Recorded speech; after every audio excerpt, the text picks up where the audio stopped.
There are also some other newer technologies here that use solar cells to generate electricity or to be used for their for powering their own electrical energy needs. For example, in the rooftops of cars, which can power up or can charge the battery of the cars as well to also use for lighting of the cars and to charge up the battery. We also have some solar tents. When you go camping, you have some solar cells, some heater inside, or to put some lights as well. So this is a very it's a good innovation as well to help out in areas for camping. And also, as I mentioned, the glass type here can be used as aesthetics at the same time in producing electricity. And this is interesting. One team has already invented solar-powered airplane. So of course, this is just a single individual here, or a single or two individual, because they need to make sure that there's less power all throughout the plane. So these are solar cells here that powering all of the aircraft here. But of course, you have to be careful because it's good to have a sunny day here. But what if suddenly the weather becomes quite dull and becomes cloudy, and for example, so that could be a dangerous way of, unless there's a battery, and a battery can also weigh quite heavy, so that could be add another power requirement for the system here. So this type of designs are quite attractive and interesting, but they have to be still to be tested more so that it will be more viable commercially. So overall, if we talk with renewable energy, the solar PV, the solar photovoltaic system is the one that come into mind, and there's a good reason for why it seems like the solar PVs are the representative of renewable energy technologies. This is mainly because there are a lot of advantages of using solar PVs. Aside from just converting directly from the solar energy, which is infinite, something that is unlimited there, we are receiving every day with the solar energy. It can convert directly into electrical energy, and also we can also store this energy into batteries. And the good thing about these solar PVs is that only electrons are moving. There are no moving parts for the solar cell itself, but of course there are moving parts with the system. Like for example, if you have an automated solar PV system that can track the sun, where the sun is moving, the solar PV can also track it. So there is a moving part there, but in the solar cell itself, there is no moving part. So there's less maintenance for that case. Of course, during the operation, they don't produce any greenhouse gases, but of course, but during the manufacture, we can see that when we use a number of some elements or metals, for example, or rare earth metals, then we can produce some greenhouse gases there. But during the operation, GHG is not produced, and this is a very long lifetime. We can achieve about 50 years, for example. Of course, the usual one is around 30 years, based on the usual use of solar PV, and they can be used in many remote areas because sunlight is almost available everywhere you go. So we receive a lot of solar energy. The intensity is different, but in most cases, once there's sunlight, you can still use solar energy there, so solar PV. So in remote areas especially, then we can generate some electricity. And as I mentioned, some of the excess ones can be stored in batteries for use in some other times, for example, at nighttime.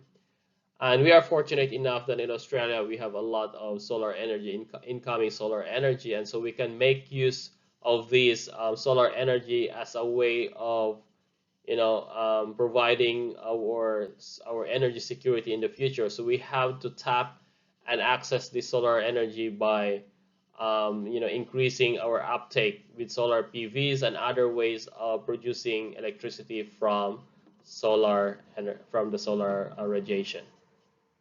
but it's not all advantages there. Of course, there are some disadvantages in all aspects. In anything that we do, in any technology, there should be disadvantages.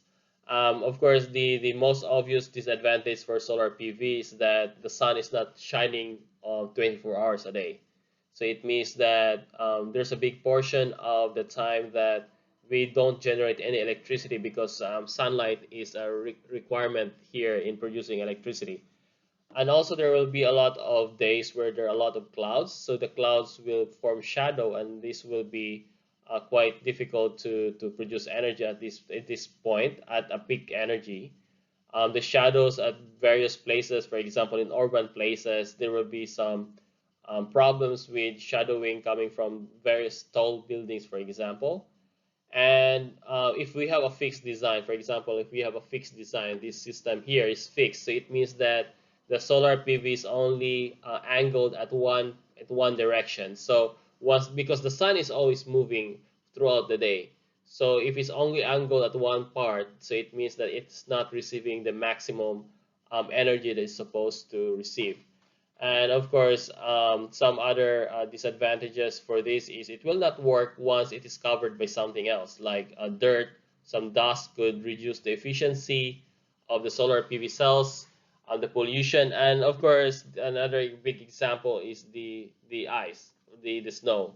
So if it's covered by snow, then you can see that it cannot light cannot penetrate at all, so it will not produce electricity.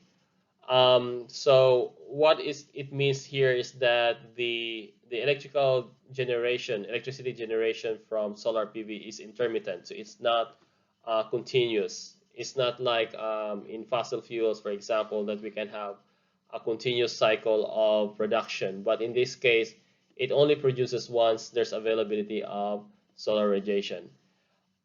In terms of cost, yes, it is still expensive compared to the conventional GHG, I mean fossil fuels, but the cost has been declining so much now that it is almost at grid parity with the fossil fuel power plants. Another big disadvantage for solar PV, as I mentioned, is the very low energy efficiency. So right now, if we say on average around 15 to 20%, so it's only that much that is converted into electricity. The amount that we are getting from the sun is only 20% is converted. And so if we want to produce a large amount of electricity, then we need to increase the surface area.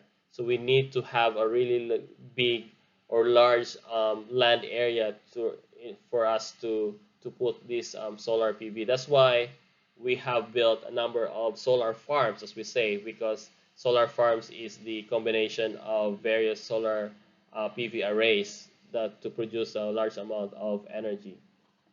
All right, so the solar farms also would be good, but because you need a big or a large area of land, so the solar farms are normally located in, far from the civilization. So it means that in order to provide electricity to the people, to the community, then you need to connect long lines of electricity grids. So it means along that way you have to spend more money, and so it's quite gonna be expensive in that case, or there will be losses along the way as well because the resistances of the wires will be the very long wire will also have losses along the way. So this has to be considered in the overall aspects of deciding or sizing of the solar PV or using solar PV in your own community or even your own homes. In terms of cost in economics between the solar PV, we can say that the solar PV has drastically improved in terms of the costing. So if you in comparison with other energy sources, for example, solar PV is still at higher cost, but because of sudden developments or a lot of developments in recent years, the solar PV cells are actually quite at almost comparable with other energy sources now. So it's more of the grid parity level already. The only main concern is that the capacity factors is also quite low. It revolves around 15% of capacity factor. So if you remember, capacity factor means that it's the actual energy produced over the capacity, the energy capacity, rated capacity of the specific device. So it's around for Middle East because they're receiving a lot of sunlight, so they have higher capacity factors. But if we look at other areas, like Europe is 17%, and the global average is 15%. But the cost of photo PV in the last 35 years has really, exponentially fallen. So now the cost is, as I mentioned, is almost at grid parity, and most of the PV cells are made of crystalline silicon, and the thin film technology, the increasing efficiency and the low cost also is driving the thin film technology to increase in its uptake. The CO2 emissions is quite low if in comparison with the fossil fuels, almost 1,000 in fossil fuels, but here is quite low. So the impact for the environment is also considered low, and it has a very long life. So this shows that it is now very attractive technology to be uptaken, especially with many governments are providing a lot of support, like incentives of uptaking the use of solar PV. Like example, in Australia, when we have the solar rebate before, and also the solar financial incentive that is still ongoing, but slowly slowing down because of the lack of funds. But the uptake has been really good in the last 10 years or so. And so because of the cost as well as decreasing, as well as the support from the government. So this now here is an example of a solar farm. And normally, if we want to generate a large amounts of electricity, and this one is for community-based, this is different from the home-based solar panel systems, or what we call as standalone systems. But we can also have a grid tie system at the homes. But in other cases where, for example, in Australia, where we see the solar PV system is one of the main components for the contribution in sustainable energy future, then we need to build really large what we call as solar farms or PV solar farms. So this can generate, for example, more than 50 megawatt peak of electricity here. And as an example, this is in Limodale Solar Farm in New South Wales, which can generate up to 349 megawatt peak of electricity. So this is still ongoing construction right now, but we have a number of solar farms in Australia with a number of cells, as you can see, an array here that position basically on the direction of the sunlight. And as I mentioned earlier, also this is an example of possibly a new way of using solar PV with at the walls of the buildings. So these are PV cells that are designed on the walls of the buildings. Of course, you can say there will be shadows and some trees here that are obstructing this one, but at the same time, it's a good way to expose and probably make use of the side walls, because the area in urban areas is limited. So the side walls could be a way of also exposing the solar PV to sunlight. So in terms of the global scenario of this PV solar PV installation, as many of the renewable energy technologies, China is leading the world in terms of the production of electricity based on solar PV. So we have China here, which is still constructing a number of solar farms, including those solar farms that are floating on water. We have also Germany has been a lot of solar PV farms, and also home-based solar PV. Japan has also a lot of these one. So overall, the capacity of the electricity generation for solar PV has been increasing every year after year. So you can see there's still a very big increase every year. So it's been increasing consistently, and so we can still expect to have more uptake in the coming years. So now, as around 230 gigawatts of overall energy production or power are coming from solar PV. So there are a number of applications, and one of the main applications is for large-scale power generation. So this is based on solar farms, and there's also those based on small scale, like in home-based standalone systems. There are also some remote location hot climates where a lot of sunlight are coming in, so you can use this one for powering your telecommunications, satellites, even the TVs and all of these systems inside the homes, and also even those low power devices like calculators. We have a solar powered calculator now. We have some solar powered light posts or lamps beside in the side of the road, and even solar powered rooftops of the cars, for example. Watches is a lot of solar powered watches. So these are some of the main applications now of solar PV, and you can see this almost everywhere now using different types of PV cells.